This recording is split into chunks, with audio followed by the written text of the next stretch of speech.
Então, nós estudamos na última aula a questão de como fazer linhas verticais e horizontais corretamente e a importância dessas linhas.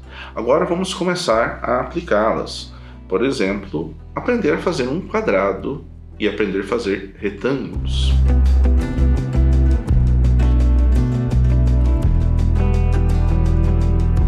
Aqui na nossa folha, papel sulfite, 75 gramas reciclável e um lápis de desenho, tá? 6B. Então nós vamos começar com os retângulos. Muita gente acha que fazer quadrados e retângulos é muito fácil. São as mesmas pessoas que fazem um quadrado assim, que acham que quadrados são assim. Isso aqui não são quadrados. Da mesma forma, retângulo não é isso aqui. Isso aqui não é um retângulo. Mas parece um quadrado? Parece, mas não é. São algumas definições. Para nós fazermos um retângulo corretamente, nós precisamos utilizar o que nós estudamos já. Fazer linhas verticais e horizontais. Então, bem posicionado, deixando então a folha corretamente posicionada na mesa, com a vertical e a horizontal. Nós vamos fazer para um retângulo duas linhas horizontais e nós vamos fechar com duas linhas verticais. Você vai perceber que eu deixei essas pontas aqui,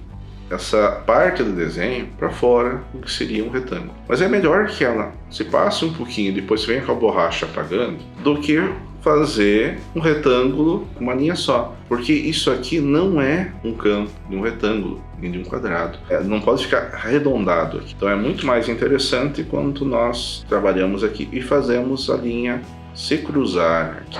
Então, quando for fazer um retângulo, duas linhas horizontais e cruze então com duas linhas verticais. A vantagem é que nós não precisamos medir muito, são apenas duas linhas horizontais e duas linhas verticais. E eu posso fazer maior, mais largo, mais estreito. Nós vamos encher a nossa folha com vários retângulos de vários tamanhos. Mas lembre-se, evite fazer pequenininho. Você só consegue fazer muito pequeno é porque você está se apoiando em cima da folha. Lembrando nossas aulas, pegue o lápis mais para trás, se posicione corretamente e utilize o cotovelo para fazer linhas. E também não precisam ser linhas retas, precisam ser verticais e horizontais. O quadrado já tem a dificuldade que nós temos que trabalhar com medidas. Nós começamos geralmente com uma linha vertical, cruzando aqui uma linha horizontal. A partir daqui nós vamos ter que medir. Você pode estar, caso queira, utilizando uma régua, definindo um tamanho. Então, nesse caso, 5 centímetros, tanto na horizontal quanto na vertical. E então, continuando a traçar, garantindo então que os quatro lados tenham o mesmo tamanho. Mas nós podemos, então a régua pode ser bastante útil. Mas lembre-se, não use ela para fazer os traçados, é só para medir. Mas eu vou ensinar vocês como é que nós medimos sem a régua, utilizando então o nosso corpo ou o nosso lápis. Para nós desenharmos um quadrado com o corpo, eu posso definir um tamanho usando os próprios dedos. Então eu vou marcar, por exemplo, aqui 2 dedos de largura. Aí eu só tenho que, na vertical, também marcar 2 dedos e cuidar para que eu sempre coloque os dedos na mesma altura e posição. Uma vez definido isso aqui, é continuar a linha vertical e depois a linha horizontal. Nós podemos aprender para medir também o próprio lápis. Então, voltando aqui, linha vertical, horizontal. Aí eu posso utilizar, por exemplo, eu vou definir que o tamanho do meu quadrado vai ser esse. Eu coloco a ponta do meu lápis bem nesse encontro e eu marco com o dedo, com a unha aqui, o outro tamanho. Então eu sei que esse tamanho vai ser a lateral do meu quadrado. Aí eu posso colocar exatamente a minha unha do canto aqui, abaixo a ponta do lápis, ergo um pouquinho e traço. Agora é só complementar com as linhas verticais e horizontais. Isso aqui é muito importante, fazer um quadrado mesmo. Claro, seria melhor, mais adequado nós utilizarmos ferramentas corretas. Mas aí entraríamos muito mais no desenho técnico, um outro tipo de desenho. Mas caso você se sinta mais confortável para trabalhar, não existe nenhum problema de usar a régua. O problema é achar que é a única forma de você trabalhar com medida. Se você não tiver mais nada, você pode usar os próprios dedos aqui, quantidade de dedos, uma posição do tamanho do dedo, uma marquinha que você tem. qualquer coisa que você possa garantir que o tamanho fique igual. Eu gosto muito de usar o próprio lápis. Então vamos fazer novamente, ó. Nesse caso eu escolhi esse tamanho aqui como o tamanho do meu quadrado. Vou garantir então que os 4 lados sejam iguais. Eu peguei o tamanho aqui, marquei com a unha do meu dedão, com a unha aqui do meu indicador, coloco aqui no canto, seguro. Ó, quebrou o lápis. Pego a ponta do lápis aqui, marco com a unha do meu indicador, coloco no canto, ergo o lápis, faço uma marquinha. Tá? Já estava fazendo errado. Tem que olhar muito bem o canto, cuidando então da horizontal e da vertical, para que os 4 lados estejam iguais. Aqui já podemos lembrar de uma outra coisa. O que eu estou produzindo aqui, com essas linhas sobrando, você pode dizer, isso aqui não é um quadrado, são linhas se encontrando. Mas o que nós estamos produzindo aqui nesse momento, é o que nós chamamos de esboço. São as linhas que vai dar origem ao nosso desenho, a nossa chamada arte final, quando eu vou terminar realmente o desenho. Eu não preciso desenhar direto, perfeitamente desde o início. Eu posso começar esboçando, eu posso começar com linhas mais suaves e depois fazer o desenho complementado. Então nesse caso, nós podemos fazer com aquela borracha látex, borracha, não de plástico. Eu posso apagar essas linhas, mas não totalmente. Vocês percebem, vocês ainda conseguem ver o esboço aqui. E então, com lápis, eu traçar em cima desta linha do esboço, do início até o final. Novamente aqui. Então, eu faço um esboço, uso a borracha, apago, mas não totalmente. E aí, a partir dessas linhas aqui, eu posso fazer o meu desenho em definitivo. Então, a partir daqui, vocês já vão saber fazer retângulos e quadrados. E acreditem, pouquíssimas pessoas sabem fazer realmente isso, a mão livre. Eu tenho aqui uma linha, e pode perceber que eu vou tentar fazer um círculo nessa linha aqui, usando curvas. Por mais que eu tente aqui, é muito difícil essas curvas. Parece realmente os desenhos que nós fazemos, né, tentando fazer, mas é muito difícil eu conseguir acertar isso aqui. Todo momento que eu tento abrir um pouco mais, ele fica mais um quadrado, ele fica uma outra coisa, não um círculo. Agora, vou fazer uma coisa muito simples, ó. Eu vou prender essa mesma linha, um peso na ponta, e aqui eu posso fazer uma reta. E veja o que acontece.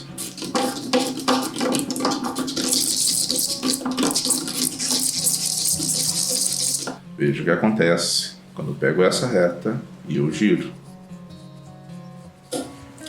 Com essa reta eu consigo fazer um círculo, certo? Então, para fazer círculos, nós utilizamos uma ferramenta adequada, chamada o famoso compasso. E essa é uma das formas mais antigas, que é um dos instrumentos de desenho mais tradicionais e melhores que nós temos. Nós queremos aprender a fazer um círculo usando a mão livre. Então nós vamos utilizar aqui uma coisa chamada simetria radial. Então essa reta que liga o centro do círculo à sua curvatura, essa reta nós chamamos de raio. Agora vocês estão se lembrando das aulas de matemática.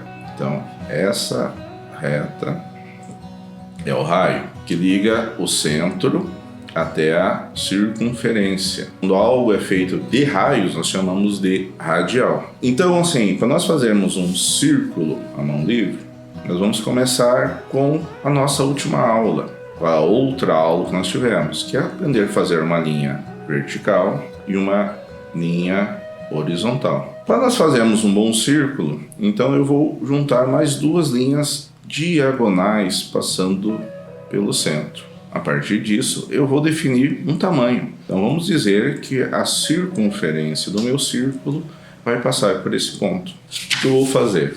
Eu vou medir esse meu raio, utilizando então meu lápis, a ponta do lápis na circunferência e a unha bem no centro. Então eu vou girando esse meu desenho e eu vou marcando então o mesmo tamanho em cada um dos traços a partir do centro.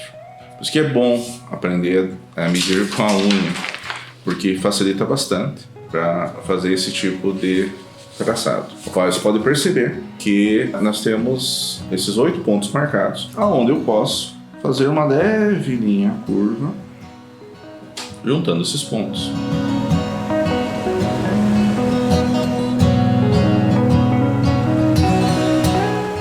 Então vejam aqui que nós conseguimos desenhar um círculo utilizando então apenas um lápis e fazendo então os raios com a mão.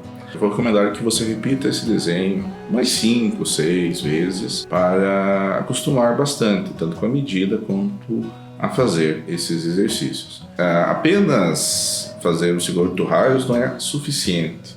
Em muitos casos, nós temos que aprender a fazer outras formas que são ainda mais complicadas do que o círculo, são mais difíceis. Então nós vamos ter que aprender a fazer um círculo usando apenas 4 raios. Depois vocês vão entender por que isso é tão importante. Então, fazendo esse encontro da linha vertical e horizontal, eu vou então escolher um desses raios como minha medida. Então eu vou marcar, usando a minha unha aqui, usando o lápis, eu vou marcar então para que os 4 raios tenham o mesmo tamanho e a mesma distância. Lembrando, evitem de fazer um desenho muito pequeno. É muito tentador, mas tem que acostumar a usar o seu braço todo para o desenho.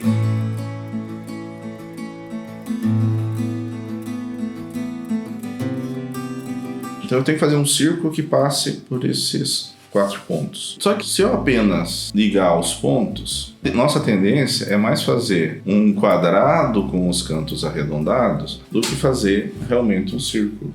Então isso aqui não pode acontecer. Então como é que conseguimos então fazer um círculo a partir desses 4 raios? É fazer uma série de círculos que vão passar por esses pontos. Então usando o cotovelo aqui, muito leve, eu vou começar aqui a desenhar e fazer uma série de círculos tentando passar por esses 4 pontos, mas sem realmente, eu não posso parar em nenhum desses pontos. Eu tenho que apenas passar por eles. Então eu vou fazer uma série de linhas, bem de leve. Você pode até usar um lápis mais duro, mais claro, tá? Por exemplo, usar um lápis número 2, um lápis HB ou mesmo um lápis da linha H para fazer essas linhas, que é o melhor. Agora, a partir dessas linhas aqui que nós vimos, eu posso ver qual que é a linha que melhor liga esses 2 pontos. E aqui agora eu posso colocar o lápis um pouco mais, segurar o lápis um pouco mais na frente, para ter um pouco mais de precisão aqui nesse ponto. Mas eu vou buscar dessas linhas aqui qual é a que melhor se liga entre os pontos. Nós temos um círculo juntando esses pontos ali. Então vai bem de leve, sem medo, sabendo que vai ter que fazer uma série de círculos até você conseguir acertar aquele que bate certinho pelos 4 pontos. Dessas linhas aqui, eu vou ver qual linha que junta perfeitamente as duas, e então eu vou simplesmente passar o meu lápis 6B por cima dessa linha. É perfeito? Não. Sim, muito mais interessante usando o compasso, é muito mais prático, muito mais tranquilo. Mas nem sempre é disponível. E também isso aqui, o uso dessas linhas aqui, dos raios, vai nos permitir trabalhar com medidas, saber trabalhar muito bem, acertar as simetrias nesses desenhos, acertar os tamanhos desse desenho. É um excelente exercício. Tente fazer pelo menos 10 círculos com essa técnica. É exercício mesmo. Quanto mais você fizer, mais vai se tornando fácil. A partir desse círculo, podemos desenhar muitos objetos. Podemos fazer desenhos de frutas, por exemplo. Simples círculo aqui, finalizado. Eu posso criar aqui, então, uma linha para cima, do qual vai sair uma segunda linha aqui. Eu vou fazer uma linha que vai abrir e depois vai se encontrar na ponta. Uma linha que vai abrir, que vai se encontrar na ponta. Vou fazer uma série de pontinhos e eu já tenho a estrutura para começar o desenho de uma laranja. Com a parte de cima achatada aqui. Eu faço uma linha onde eu vou desenhar uma folha, nesse caso um pouquinho serrilhada. Se eu juntar 2 círculos, um maior e um menor, eu vou ter o desenho de uma pera. Então, a partir disso aqui, já permite muitas variações, muitas possibilidades de desenho. Então é muito bom, é muito importante você aprender a fazer e aprender a usar as técnicas corretas, tanto do esboço quanto do desenho final, e construir, imaginar as construções a partir de círculos, de esferas. Isso vai ajudar muito no seu desenho.